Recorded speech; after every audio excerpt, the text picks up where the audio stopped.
Next हम देख लेते हैं, हमारे पास है इंटीग्रेटिंग फैक्टर। ठीक है, यहाँ पे देखें इंटीग्रेटिंग फैक्टर असल में होता है क्या। मैं आपको इसका बेसिक कंसेप्ट समझा देता हूँ कि इंटीग्रेटिंग फैक्टर होता क्या है। असल में हमारे पास ना जब हम डिफरेंशियल इक्वेशन को सॉल्व करते हैं और चेक करते हैं कि वो एग्जैक्ट है या वो नॉट एग्जैक्ट है, अगर तो वो नॉट एग्जैक्ट है तो उसको एग्जैक्ट बनाने के लिए हम किसी ना किसी फंक्शन से मल्टीप्लाई करते हैं। उस फंक्शन को हम कहते हैं इंटीग्रेटिंग फैक्टर। किसी भी नॉट एग्जैक्ट इक्वेशन को एग्जैक्ट बनाने के लिए, किसी भी डिफरेंशियल इक्वेशन को जो कि नॉट एग्जैक्ट है उसको एग्जैक्ट बनाने के लिए हम जिस फंक्शन से मल्टीप्लाई करते हैं उसे हम कहते हैं इंटीग्रेटिंग फैक्टर। तो यहाँ पे ये जो फंक्शन हमारे पास है ये इंटीग्रेटिंग फैक्टर है। ये सारा फंक्शन इक्वल है किसके, म्यो के इक्वल है। तो यहाँ पे ये फंक्शन होता है हमारे पास, सॉरी ये वाला नहीं, ये फंक्शन के इंटीग्रेटिंग फैक्टर आई मतलब इंटीग्रेटिंग और एफ मतलब फैक्टर। अब यहाँ पे ई की पावर बन जाएगी इंटीग्रेशन म्यो डी वाई। ठीक है, तो इस फैक्टर को आपने याद रखना है कि यहाँ पे हम इस फंक्शन को आपने याद रखना है, इंटीग्रेटिंग फैक्टर जो है वो इसके इक्वल होता है। और इंटीग्रेटिंग फैक्टर ये होता है कि किसी नॉट एग्जैक्ट इक्वेशन को एग्जैक्ट बनाने के लिए हम किसी फंक्शन से मल्टीप्लाई करते हैं उस डिफरेंशियल इक्वेशन को, तो वो एग्जैक्ट बन जाती है। तो उस फंक्शन को हम कहते हैं इंटीग्रेटिंग फैक्टर। नेक्स्ट क्वेश्चन पे मूव करते हैं। नेक्स्ट हमारे पास क्वेश्चन है for the solution of the equation. अगर हमारे पास ये इक्वेशन है एक विद हमारे पास यहाँ पे y is equal y into zero is equal to 3 है। यहाँ पे ज़ीरो जो है वो हमारे पास x है और y की वैल्यू यहाँ पे हमारे पास 3 है। दी वैल्यू ऑफ c इज़, आपने c यानी कि कांस्टेंट की वैल्यू फाइंड करनी है। तो यहाँ पे हम इस इक्वेशन को लिखते हैं। देखिए यहाँ पे मैंने लिखा और इसकी जगह पे y की जगह पे मैंने वैल्यू पुट कर दी, माइनस y की जगह पे 3 पुट कर दिया और x की जगह पे मैंने यहाँ पे 0 पुट कर दिया। ठीक है, अब यहाँ पे देखिए 3 में से अगर हम 3 में से 1 माइनस कर दें, सब्ट्रैक्ट कर दें, तो हमारे पास आएगा 2 माइनस 1/2 यहाँ पे आ गया। और 0 में कांस्टेंट को प्लस करें तो हमारे पास c ही आएगा और c की वैल्यू हमारे पास यहाँ पे निकल आएगी -1/2। तो ये हमारा करेक्ट ऑप्शन है। ठीक है, नेक्स्ट हम देखते हैं हमारे पास कौन सा क्वेश्चन है। इसको आपने ये देखना है कि यहाँ पे देखिए हमारे पास है e की पावर 2x है, तो यहाँ पे e की पावर 2x ही आना है। ठीक है, देखिए यहाँ पे e की पावर 2x है, जो कि रॉन्ग है। यहाँ पे e की पावर 2x ही आएगा और उसके बाद ये फंक्शन हमारे पास आएगा a sin x plus b cos x। ठीक है, यहाँ पे a के बाद x है, लिहाजा ये नहीं आना, यहाँ से रॉन्ग हो गया, ये तो वैसे ही रॉन्ग है और ये भी वैसे ही रॉन्ग है। ये इसका करेक्ट ऑप्शन है और यहाँ पे इस फंक्शन को आपने याद रख लेना है। नेक्स्ट हमारे पास है कि हमारे जो इस इक्वेशन को अगर हम सॉल्व करते हैं तो इसके रूट्स कौन से निकलेंगे। इसके रूट्स जो है वो कम्प्लेक्स और इमेजिनरी होंगे। इसको देख लेते हैं।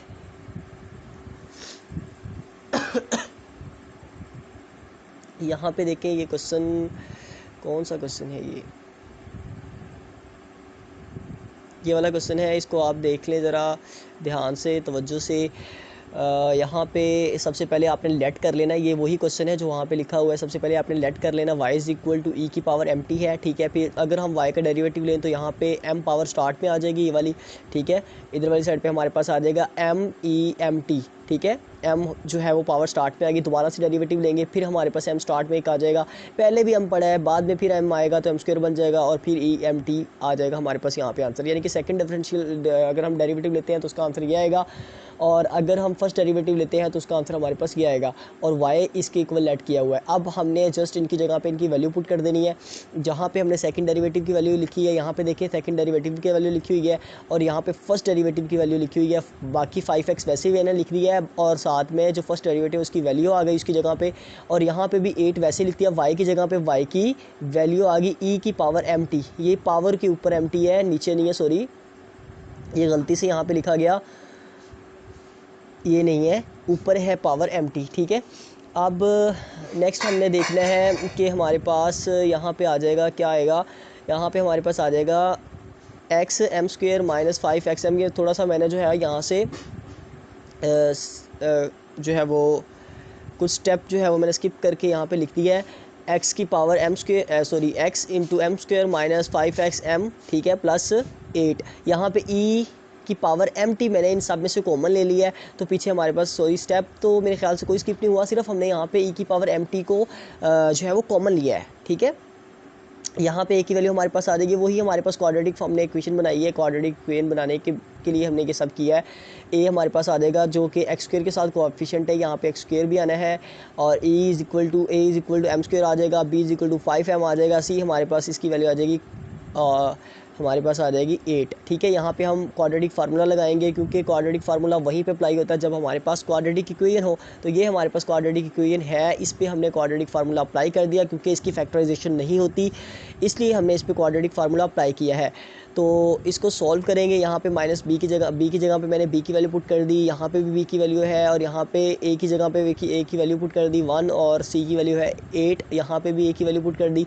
अब इसको सिंप्लीफाई करने के बाद मेरे पास जो आंसर आया वो कुछ यूँ आया। ठीक है,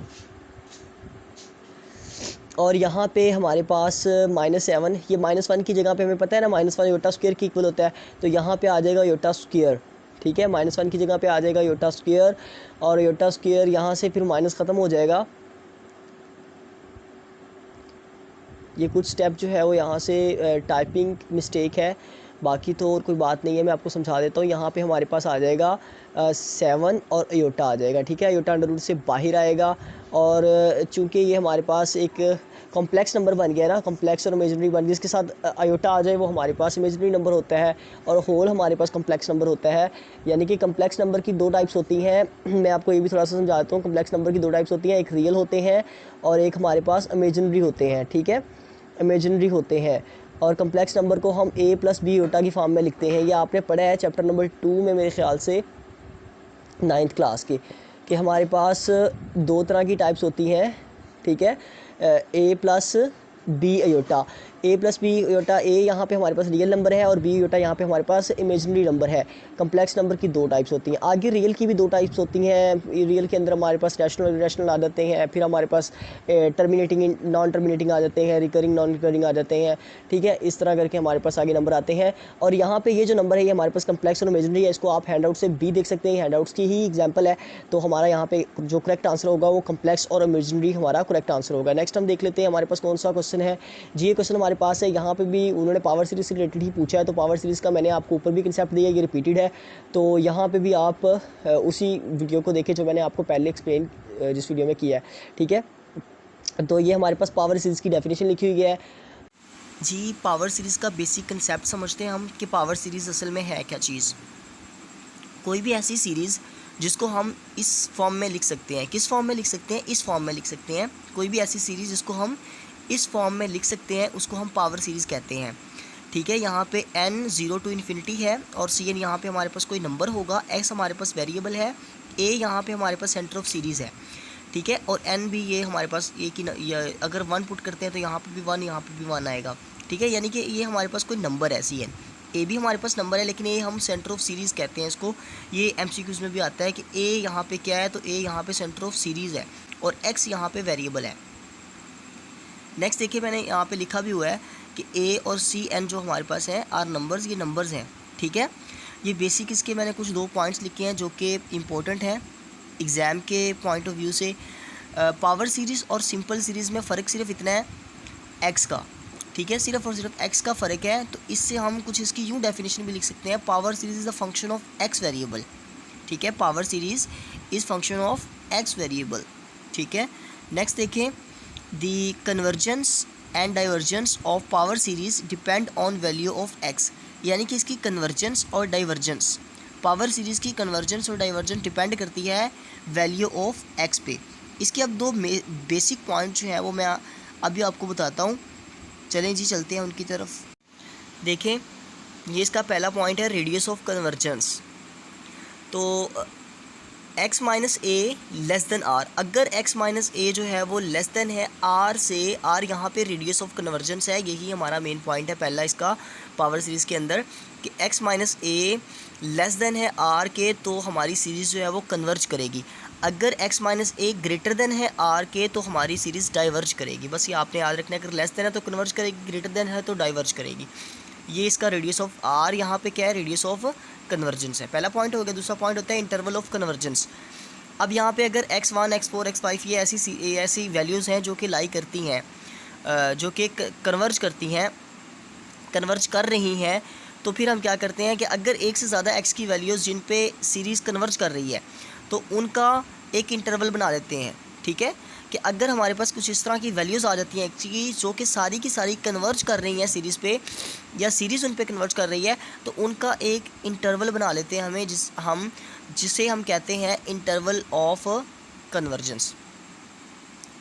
नेक्स्ट देख लें, यहाँ पे हमारे पास है दी इंटरवल इन्वॉल्विंग यहाँ पे देखिए ये एक इंटरवल बनाया है कि a minus r less than है x के, और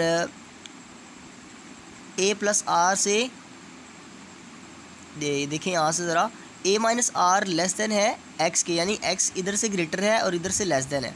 ठीक है, a minus r less than है x के और लेस देन है x a प्लस आर से।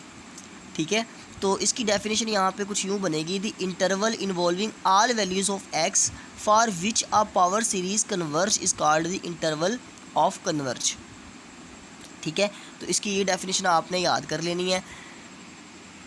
अब कुछ टेस्ट होते हैं जो कि हम पावर सीरीज़ पे अप्लाई करते हैं, उनमें दो टेस्ट जो हैं वो ज़्यादा अप्लाई होते हैं। ठीक है, ज़्यादातर जो पावर सीरीज़ पे टेस्ट अप्लाई होते हैं वो होते हैं जी रेशो टेस्ट या रूट टेस्ट। ठीक है, ये दो बेसिक टेस्ट हैं जो कि इस पे अप्लाई होते हैं। और नेक्स्ट चलते हैं, नेक्स्ट हमारे पास कौन सा क्वेश्चन है? नेक्स्ट हमारे पास जो क्वेश्चन है वो है सेंटर ऑफ पावर सीरीज़। ये मैंने आपको उसी वीडियो में बताया था कि अगर हमारे पास इस तरह की पावर सीरीज़ है और इसमें ए जो है, ए हमारे पास सेंटर ऑफ पावर सीरीज़ होगा। उन्होंने ए के बारे में पूछा है तो ए आपके पास सेंटर ऑफ पावर सीरीज़ होगा, तो इसकी डेफिनेशन भी आपने देख लेनी है। नेक्स्ट चलते हैं, कौन सा क्वेश्चन हमारे पास, के भी रिपीटेड है। अच्छा ये रिपीटेड नहीं है, अल्टरनेटिंग सीरीज़ के बारे में है। अल्टरनेटिंग सीरीज़ क्या होती है, इसके बारे में जानने के लिए कंप्लीट कंसेप्ट जो है वो आपने अगर जानना है इसका, तो आप इस वीडियो को गौर से देखें।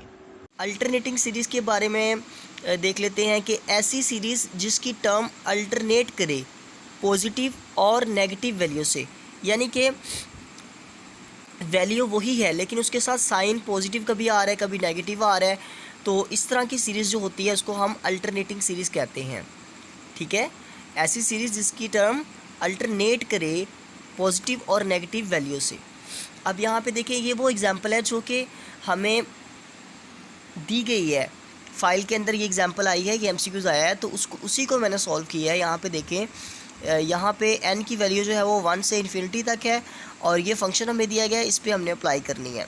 सबसे पहले हम n इज़ इक्वल टू 1 ले लेते हैं। यहाँ पे मैंने रफ में सॉल्व किया हुआ है, n इज़ इक्वल टू 1 ले लेते हैं तो हमारे पास देखिए आंसर आएगा -1। इसी तरह हम n इज़ इक्वल टू 2 ले लेते हैं और हमारे पास आंसर आएगा 1 डिवाइडेड बाई √2। इसी तरह हम n इज़ इक्वल टू 3 ले लेते हैं और यहाँ पे हमारे पास आंसर आएगा -1/√3। ये तो कुछ स्टेप है सिंपल से, ये आप खुद भी सॉल्व कर सकते हैं। आपने n की वैल्यू 1 पुट करनी है। जब भी आपने अल्टरनेटिंग सीरीज़ निकालनी है, आपको क्वेश्चन आ जाता है पेपर में, तो आपने ऐसी निकालनी है। सबसे पहले 1 पुट करना है, 2 पुट करना है, 3 पुट करना है। यहाँ से पहले आपने वैल्यू देख लेनी है कहाँ से कहाँ तक है, 1 से इन्फिनिटी तक है। आप n is equal to 1 put करें, n is equal to 2 put करें, 3 पुट करें, इस तरह करके चेक करें। और फिर अगर यहाँ पे देखिए जब 1 पुट किया तो हमारे पास -1 आया था, हमने यहाँ पे -1 लगा दिया। फिर जब 2 पुट किया हमारे पास √2 प्लस का आया था, तो हमने 1/√2 प्लस का यहाँ पे लगा दिया। जब हमने 3 पुट किया था -1/√3 हमारे पास माइनस का आया था, तो हमने माइनस का लगा दिया। तो देखिए यहाँ पे माइनस आ रहा है, यहाँ पे प्लस आ रहा है, यहाँ पे माइनस, आगे प्लस, फिर इसी तरह ये सीरीज़ चलती जाएगी, माइनस प्लस प्लस आता जाएगा, तो पॉजिटिव और नेगेटिव वैल्यूज़ आती जाएंगी। तो इस सीरीज़ को कहते हैं अल्टरनेटिंग सीरीज़।